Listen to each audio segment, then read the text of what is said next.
नमस्कार. Next example थोडा वेगळा टाइप आहे. Find the particular solution satisfying given condition.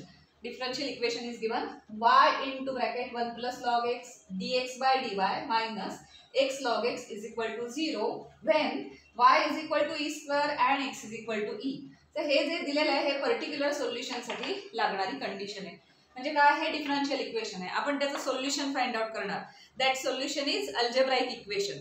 पण ह्याच्या आधीचे एक्झाम्पल्स तुम्ही बघितलेत तर ते अल्जेब्राइक इक्वेशन मध्ये सी प्रेझेंट असतो, because that is general equation, general solution होतं ते डिफरन्शियल इक्वेशनचं. आता पर्टिक्युलर सोल्युशन काढायचं असेल तर आपल्याला इनिशियल कंडिशन्स माहिती हव्यात. याचा अर्थ की जे काही इक्वेशन होतं, अल्जेब्राइक इक्वेशन होतं, त्याच्या सुरुवातीला म्हणजे इनिशियली काय एक्स आणि वायच्या व्हॅल्यूज असतील त्या जर आपल्याला नोन असतील तर त्या व्हॅल्यूज सबस्टिट्यूट करून आपण पर्टिक्युलर सोल्युशन फाइंड आउट करू शकतो. त्यामुळे जेव्हा एक्स आणि वायच्या व्हॅल्यूज दिलेल्या असतात तेव्हा आपण पर्टिक्युलर सोल्युशन त्या जनरल इक्वेशनचं फाइंड आउट करू शकतो.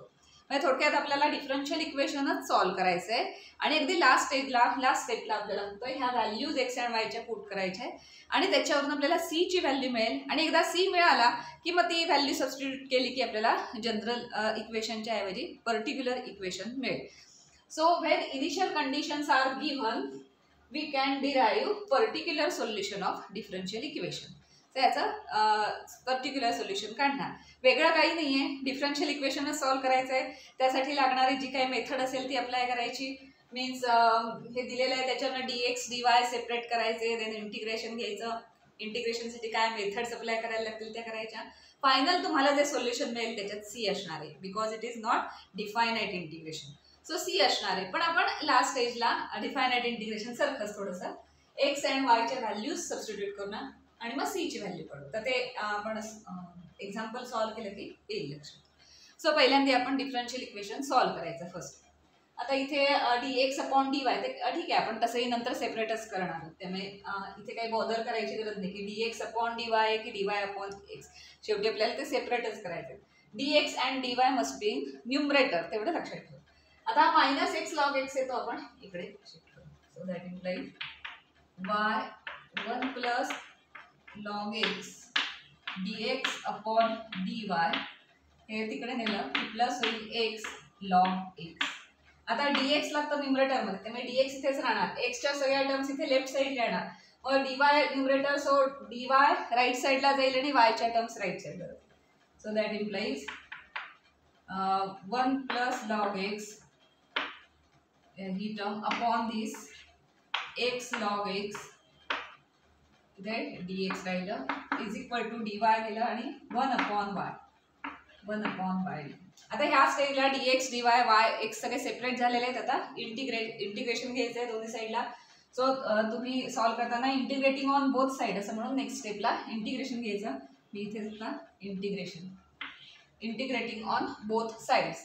आता इथे तर 1 अपॉन y dy एकदम सिम्पल आहे. त्याचं इंटिग्रेशन काय येणार आहे, डायरेक्ट फॉर्म्युला आहे लॉग y असं त्याचं इंटिग्रेशन आहे. याच्यात थोडंसं कॉम्प्लिकेटेड असं दिसतंय की 1 प्लस लॉग एक्स न्यूमरेटरला 2 टर्म्स आहेत, हरकत नाही, आपण सेपरेट करू शकतो डिनॉमिनेटर.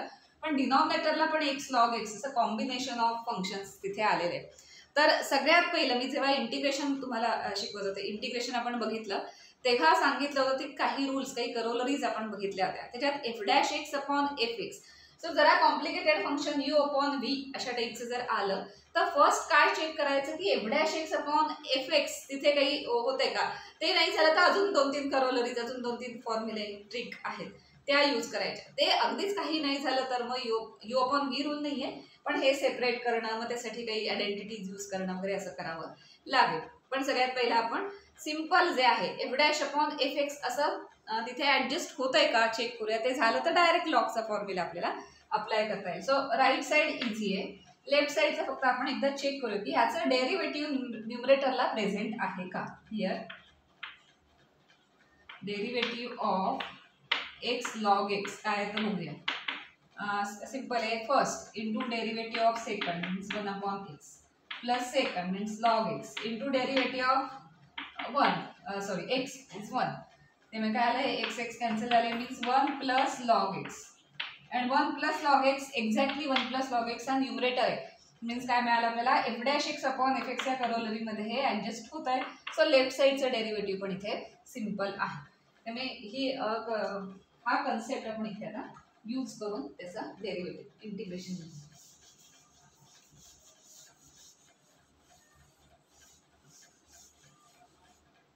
सो आता ह्याचं इंटिग्रेशन काय येणार म्हणजे की integration of D by D X of X log x. ही टर्म म्हणजे काय झाली की D by D X of X log X आणि इथे एक्स लॉग एक्स म्हणजे F dash X upon F X सारखं इथे झालं. It is equal to 1 upon Y D. आता आपल्याला F dash X upon F एक्सचा फॉर्म्युला इथे यूज करता येईल. सो दॅट इम्प्लाइज राईट साईडचं इंटिग्रेशन काय झालं log of X log X. कारण लॉग ऑफ असतं ना F dash X upon F एक्सचं इंटिग्रेशन काय असतं log of F X. Log of denominator is equal to log of Y plus C. हे झालं solution of that differential equation. पण हे जनरल सोल्युशन आहे. आपल्याला पर्टिक्युलर सोल्युशन काढण्यासाठी ह्या इनिशियल कंडिशन्सचा यूज करावा लागतो. सो त्या इनिशियल कंडिशन्स आपण आता इथे सबस्टिट्यूट करणार. त्यातून आपल्याला सी ची व्हॅल्यू मिळेल आणि ती सी ची व्हॅल्यू परत येऊन इथे सबस्टिट्यूट करायचं. सो इक्वेशन 1 याला घेऊया. आता आपण y आणि x व्हॅल्यूज इथे या जनरल सोल्युशन मध्ये सबस्टिट्यूट करणार आहोत. So for y is equal to E square and x is equal to E, equation 1 becomes, या इक्वेशन 1 मध्ये आपण सबस्टिट्यूट करतोय लॉग ऑफ x ची व्हॅल्यू किती घालायची E log of E log E is equal to y ची value किती घालायची E square. So log of E square plus C. याच्यातनं सी ची व्हॅल्यू मिळणार आहे आपल्याला. आता लॉग ई हे हा नॅचरल लॉग आहे. लॉग ई हे काय होतं अपोजिट आहेत त्यामुळे ते कॅन्सल होतात. त्यामुळे ह्या सगळ्याची व्हॅल्यू 1 होते. So that implies log of e into 1 is equal to log of E square. तो हा 2 इथे येतो आणि लॉग ई किती असतं 1. So 2 log E. आता या लॉग ई ची व्हॅल्यू पुढे 1 होणार आहे. So that implies log of e into 1 means log e किती असतं 1 is equal to 2 log e. त्यापैकी लॉग ई ची value 1. So 2 is equal to plus C. आता सी ची व्हॅल्यू त्याच्यावरनं काढता येईल. हा 2 इकडे नेऊया. That implies C is equal to 1 minus 2 means -1. So initial conditions जर दिलेल्या असतील तर फक्त एक शेवटची स्टेप येते की जे जनरल सोल्युशन आलंय त्याच्यात एक्स वायच्या व्हॅल्यूज सबस्टिट्यूट करायच्या. देन सी ची व्हॅल्यू फाइंड आउट करायची. आता ही सी ची व्हॅल्यू एकदा मिळाली ती इक्वेशन 1 मध्ये जर तुम्ही सबस्टिट्यूट केली की तुम्हाला पर्टिक्युलर सोल्युशन त्या डिफरन्शियल इक्वेशनचं मिळणार आहे. So putting this value in equation 1 C is equal to -1 मिळालं.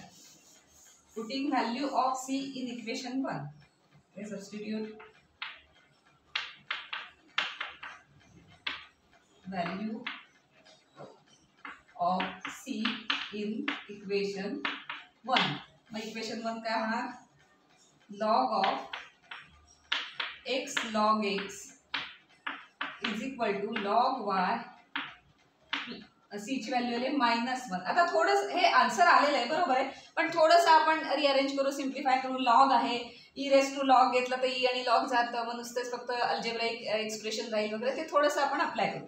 हे म्हणून सोल्युशन म्हणून पण बरोबर आहे पण जर सिम्प्लिफाय काही होत असेल तर अजून थोडं सिम्प्लिफाय करायचं.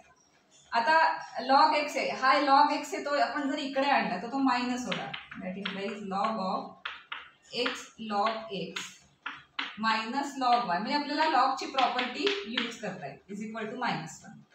आता log of something minus log of म्हणजे log of X minus log of Y असेल तर log of X upon Y असं आपण लिहू शकतो.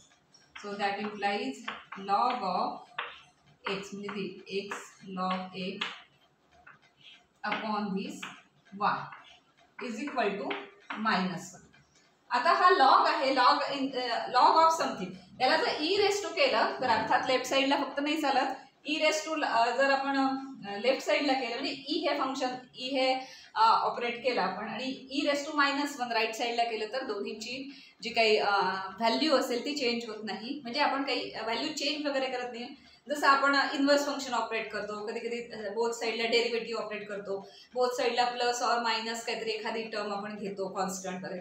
थोडंसं ऍडजस्टमेंटसाठी आपण ते करतो. तर इथे सिम्प्लिफाय होण्यासाठी दोन्ही ठिकाणी ई ऑपरेट करायचं, means E raise to I घ्यायचा which is equal to E raise to this. कारण this term is equal to this term असेल तर E raise to this term is equal to E raise to this term, या दोन्ही values पण सेमच असणार आहे.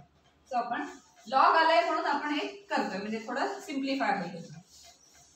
So that implies e raise to log आणि ही सगळी term x log x. Log आलं तर हे असं असं अप्लाय करा, म्हणजे तुमचं फक्त अल्जेब्राईक राहील, सगळं ई आणि लॉग निघून जातं. Is equal to E raise to -1. आता ई रेस टू मायनस म्हणजे 1/e असं ते लिहिणार. सो दॅट इम्प्लाइज ई आणि लॉग, इथे तर ते सगळं कॅन्सल आउट झालं आणि फक्त ही टर्म राहील x log x upon 1. E raise to log हे कॅन्सल होतं ना, म्हणजे ते अपोजिट फंक्शन, आणि मग फक्त जी काही टर्म असेल ब्रॅकेटमध्ये तेवढीच फक्त इथे राहते. आणि ई रेस टू -1 कॅन्सल वगैरे काही होणार नाही, ते तसंच राहणार. ई रेस टू -1 म्हणजे रेसिप्रोकल घ्यायचा, सो 1/e असं राहील. थोडंसं रिअरेंज करा, y इकडे न्या, इकडे सगळ्या टर्म न्यूमरेटर मध्ये येतील. असं y इथे नेऊया आणि e इथे आणूया. That implies E X log X is equal to y. आता ह्या टर्म मध्ये, ह्या इक्वेशन मध्ये कुठेही c दिसत नाही, therefore this is particular solution of given differential equation. त्यामुळे हे तुमचं फायनल सोल्युशन आलं. त्यामुळे जेव्हा इनिशियल कंडिशन्स दिलेले असतील ते वेगळं असं काही करायचं नाही. पहिल्यांदा तुम्हाला डिफरन्शियल इक्वेशनच सॉल्व्ह करायचंय.